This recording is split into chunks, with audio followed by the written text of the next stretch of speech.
All right, our Saki adventures continue. We're reading now the latest chapters of Shinohayu. We're continuing the flashback to right after her mother leaving, um, where she became very distraught, of course, running around the city at night. Her uncle trying to calm her down. Calm down a little, he says. These really wonderful Igarashi drawn color pages. The first thing we should do is go to a police box. Yeah, that makes sense.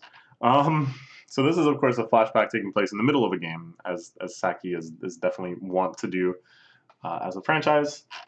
Oh, excuse me. But I'm not sure. Is this what's going to give her the resolve to push forward? Here we see her on a pier with some girls. I don't know if I really recognize who these are. This girl on the right here is like extremely edgy looking. Oh my lord. You know that she's powerful.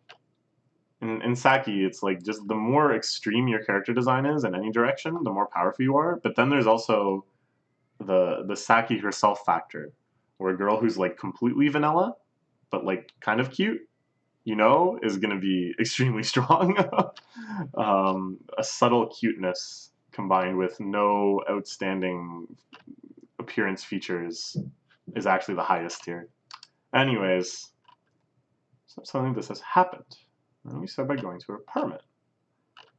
So the policeman comes with them. It's another lovely color shot. This looks like a photograph that's been kind of redone in paint.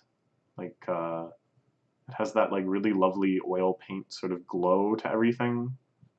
What they called sumofu, I believe, or something, which sounds like a Japanese word, but is actually like a Latin term meaning smoky.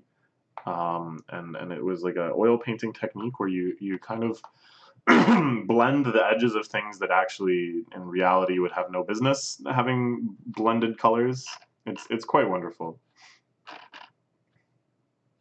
Yeah, I'm gonna go so far as to say this is some beautiful Renaissance art. Presence of the family is required for the police to enter without a search warrant. Also requested the presence of the person from the company that manages the building. Sure, that makes sense. This side found missing persons report. This is called a search request. The police station discuss the details there. Tomorrow morning. Oh, you need to wait to meet with an actual detective. Missing persons report. Well, we won't need to do that if she comes back before morning. What?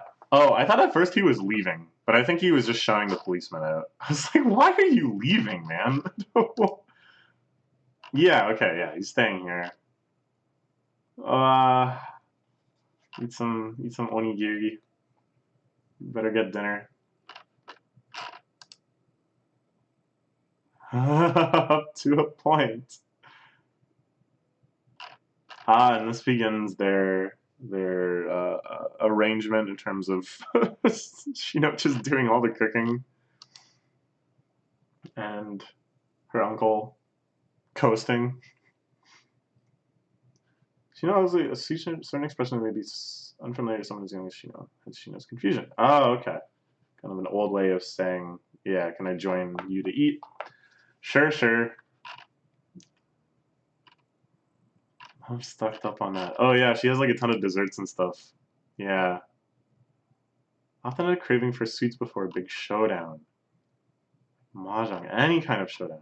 Test, a fight, a live performance at the school festival. Look at this. Hey, is that the pawn shop guy that's like swooning over her in this flashback? Have they remained friends since they were all in high school? Playing chess against someone scary, playing as a helper in some ball game tournament. Wow, her mom is like awesome. Her mom sounds like a super cool character. Let's have another flashback or another spin-off within a spin-off and have the flashback of Shino's mom's life. That'd be pretty cool. A fight in her youth.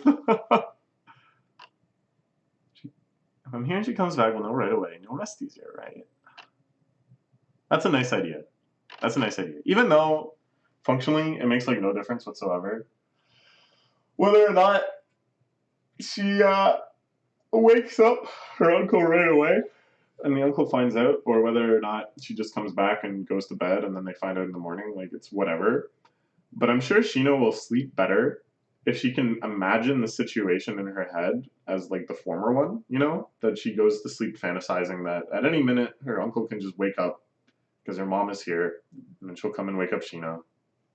Be like, guess what? She's back. That would all be great, right?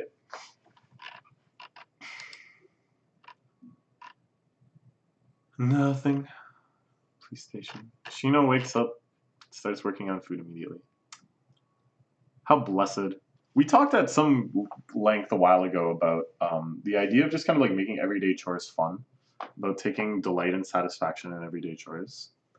I think I really like that idea. I think anything that kind of brings that idea out to me, I find like very warming and endearing. I don't know. It's something I wish I could do myself. Usually, I just have to like put on TV and distract myself to kind of get through it. I don't really find any delight in it. School today, right? Right? Yeah, at times like this, it's best to do like you. No, no, no. Shino is not going to school in this state. Not when her mom is MIA. So they go to the police station. This is actually pretty crazy. Oh, that all of this is being depicted within this manga. Saki usually kind of sticks to like the essentialized version of the story, if that makes sense. Like the range of things depicted is usually kind of shallow, and a lot of stuff just kind of happens off screen. But then again, it's like it's more like the significant things occur like that, and then more slice of life things and conversations can bleed their way into what's depicted. So for something like this to be depicted, an entirely other realm from like the main series and stuff is quite interesting to me. Let's have a seat. Guide you to formalities, filing missing persons report. Agree with filing a report. This is intense. Like, this is like real stuff. What choice do we have? Run away from home during due to a family quarrel and realize the police are looking for her. It could happen that she may well not want to return home. They get along really well. Such a thing is. Is there one more page? No, that's it. Interesting. Ends on kind of a cliffhanger. So strange that all of this is actually being depicted. That this is actually what we're focusing on. The details and minutiae of filing a missing persons report. Both of them wearing visitors' badges. Like all of these small details. The way the policewoman's language is worded. It's also real. And yet, you know, canonically, confirmed, but on Ritsu's blog, that the odds are better that this woman is going to have a science baby later in her life and probably watches Mahjong on TV and is not wearing underwear.